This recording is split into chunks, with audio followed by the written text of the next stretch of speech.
Tozdan çıktı elinde kibrit, cebinde bir isim, karanlıkta fısıltı. Utanmayı bilmeyen bir çizim. Sokaklar büyüttü onu sert ve başına buyruk. Her dost bir hayalet, her gerçek biraz bozuk. Günahın ağırlığıyla ağırlaşmış adımlar. Başlamayan dualar gibi suskun zamanlar. Neon ışıklar sönmek üzere bir alev gibi. Her yabancı tanır onu, bilir kim olduğunu sanki. Paltosu viski ve yağmur kokar hala. Ellerinde kayıp ve acıdan kalan imza. Az konuşur, sigarasına sarılır. Çoğu vakit kırdığı kalplerin sessizliğini içine çeker Derin derin.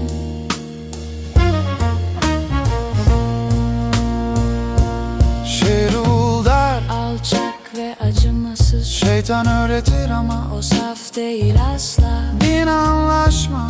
Bin yara izi yıldızların altında çizilmiş gizli harita gibi. Bir nefes daha için ağlayan melekler gördü. Ölümle dans etti, sevdi ve güldü. Karanlık köşede inleyen bir piyano sesi.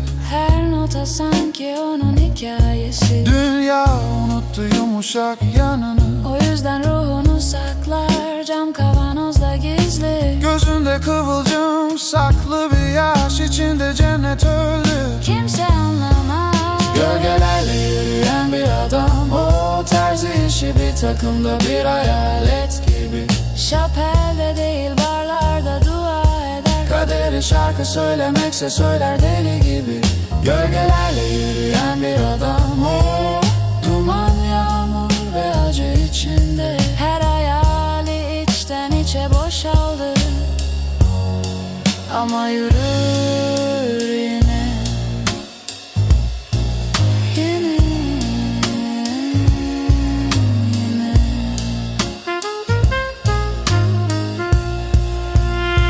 bir zamanlar güneş gibi yanan bir kadını sevdi. Ama gece başlayınca ışık bile sönerdi. Kalbinin attığı yerde şimdi bir yara izi. Ayla konuşur boş bir sandalyede gizli. Sokaklar hatırlar, duvarlar hala nefes alır. Adının yankısı dudaklarında kalır. Umudu bir kadeh ateşe sattı.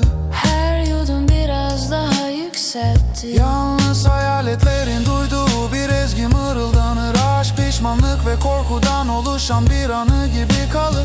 Barmen başını sallar, alışık bu manzaraya. Onun gibiler kırık dökük yaşar dünyada. Ne aradığını sorarsan eğer, zaman der ve boşa harcanan kader. Her gün doğumu günah gibi gelir. Her gece yeniden doğar, yeniden gelir.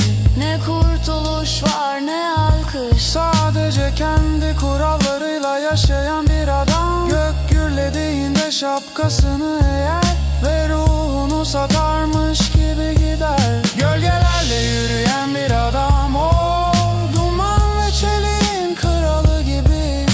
Tahtı yok, tacı yok ama her yarası gerçek gibi.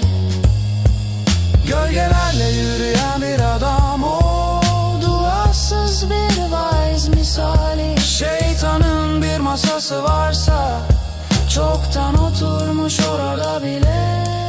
Kaldır kadehini yollara düşenler için, Karanlığı yuva bilen adamlar için. düşmekten gururla kaçan günahkarlar için. Hala yankılanan her hatıra için.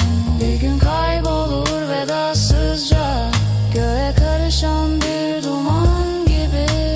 Bar ışıkları söndüğünde kulak ver, fısıldar sessizce.